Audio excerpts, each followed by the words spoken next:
Captain Kraken. Part of my brain, the part that's responsible for the squeak, goes into overdrive, but I ignore it. Violet has just disappeared underwater, and she hasn't come back up. I heave a desperate gulp of stinking air into my lungs, race down the mound of rack and rot, and throw myself into the water.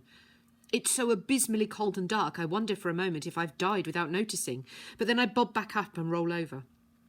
I reach down as far as I can, frantically swooshing my hand from side to side in the depths, and I find something. I don't have time to think what it is. I just pull and watch as Violet bursts up through the surface, her face covered in seaweed and hair.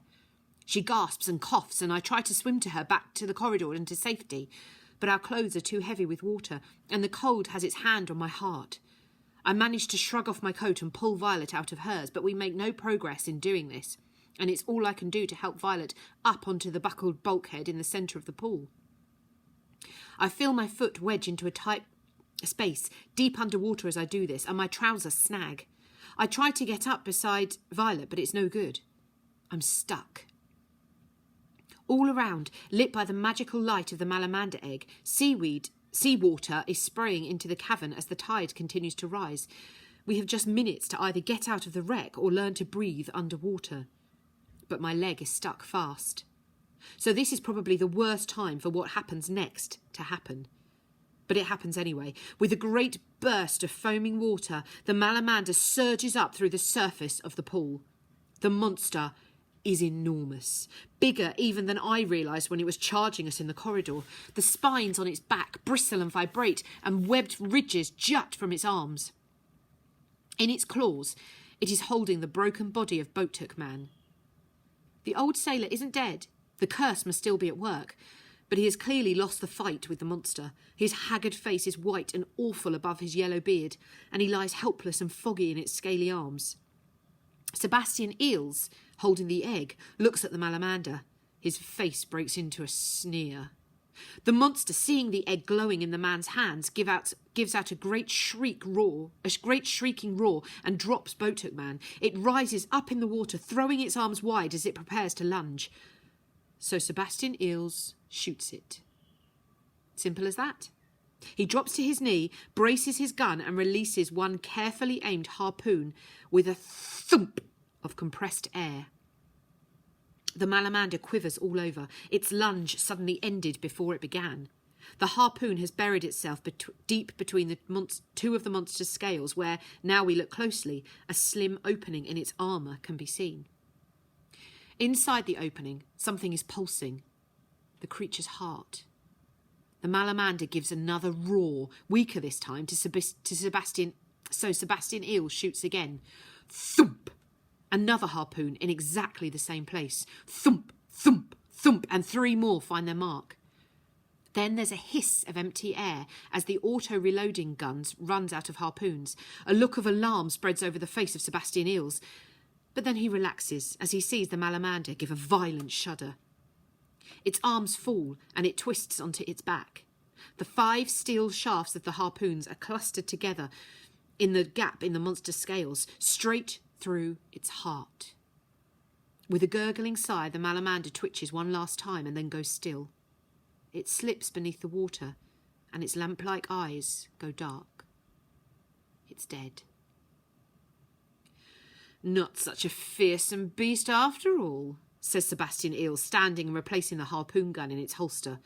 Once you know where to hit it. What a shame you can't be here, Peter, to see this. And he turns the fiery crystal egg in his hands. There's a movement in the water as something rises up beside the corpse of the monster. It's Boathook Man.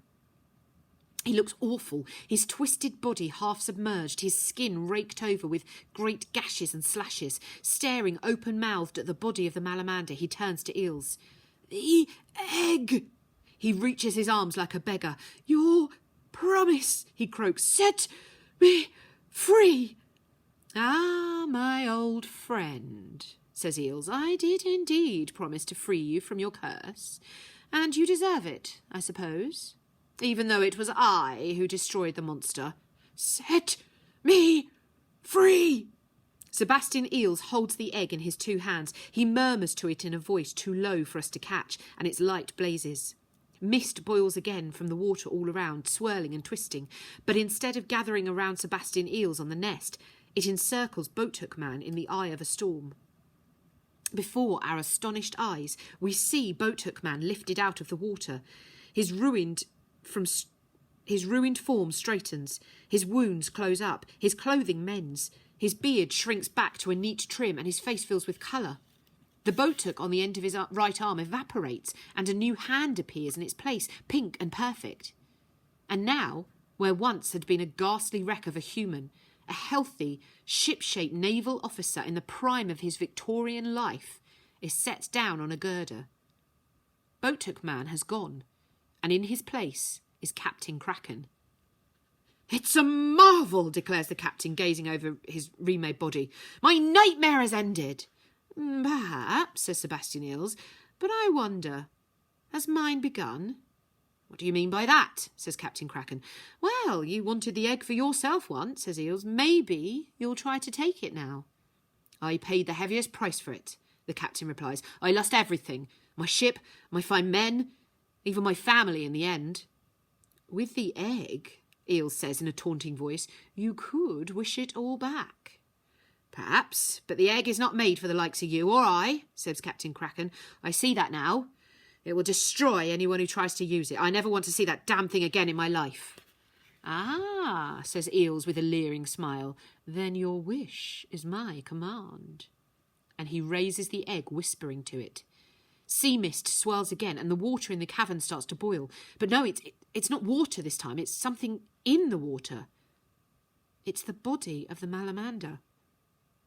As we watch, the scaly corpse of the monster quivers and splits, and dozens of fleshy tendrils shoot up from it. They wrap themselves around the arms and legs of the astonished Captain Kraken and begin to pulse and thicken, becoming tentacles.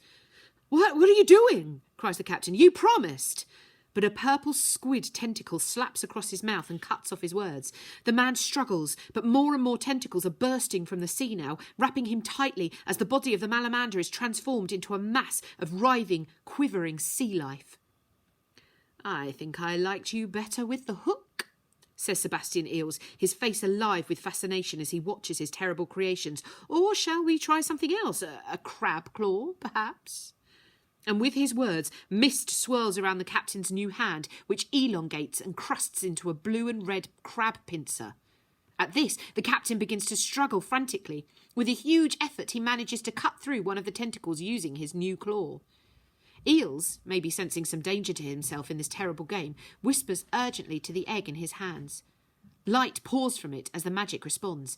Captain Kraken's body trembles and ripples, then collapses into a mass of squid and jellyfish and sea slime. Now the water is filled with a riot of new sea life, splashing fins and writhing tentacles. Something like an arm, with something like a giant crab claw at the end of it, reaches feebly towards Eels for a moment, but then loses its form, tumbling into the water as sea urchins and starfish. The light from the egg dims again, and the thrashing in the water dies down. The bodies of both the Malamander and Captain Kraken are gone, transformed into countless sea creatures that swim away into the rising sea. The power of life and death. Sebastian Eels gazes in triumph at the magical object in his hands. My every wish made true.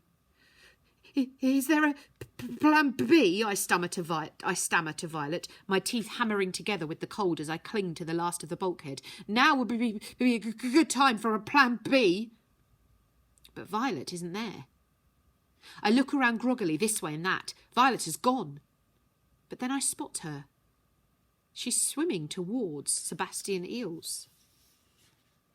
A strange and eerie light. Eels doesn't notice Violet coming, doesn't see her swim around behind the Malamander's nest. He's still gazing in rapture at the egg in his hands, oblivious to the water that's spraying in through the hull of the ship as the tide continues to rise.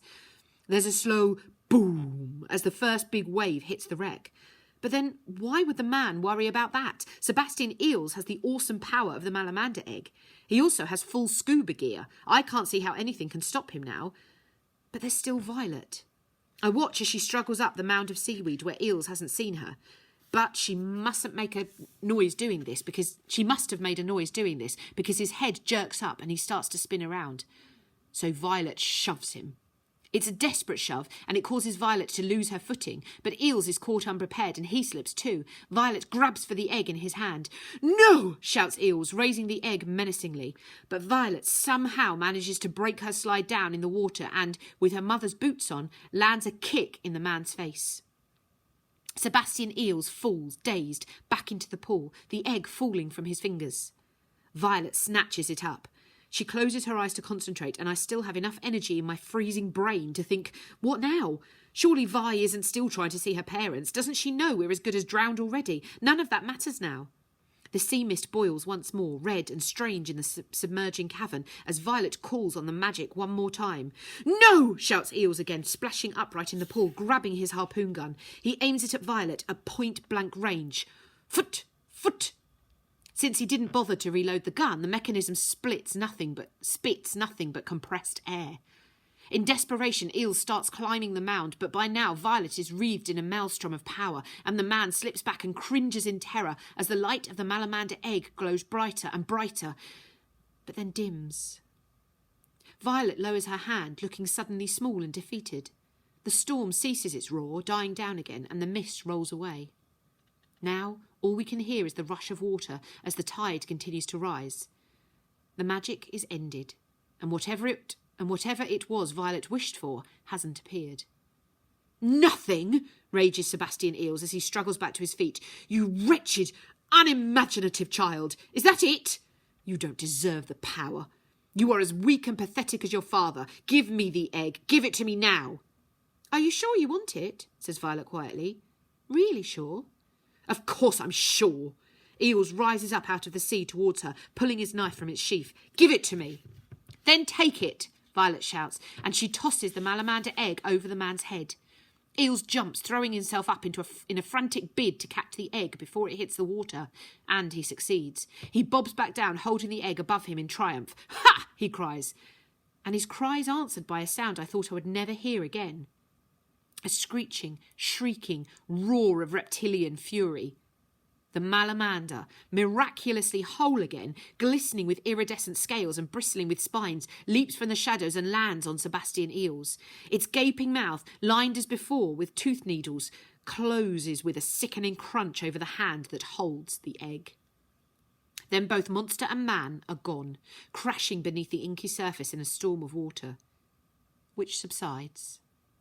There's a ripple or two and a snaking finned tail twists to the surface of the water for a moment. Then there's nothing. Sebastian Eels is gone.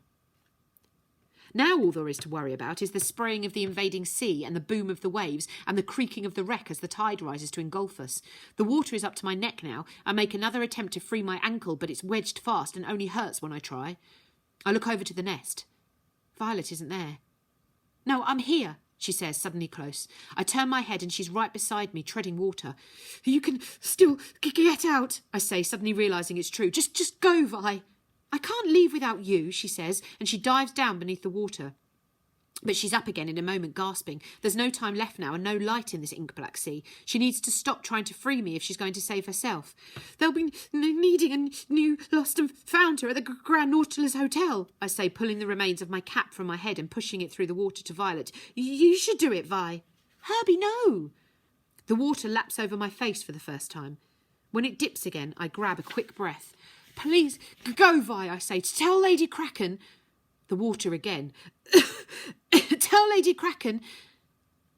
And then the water closes over me for good.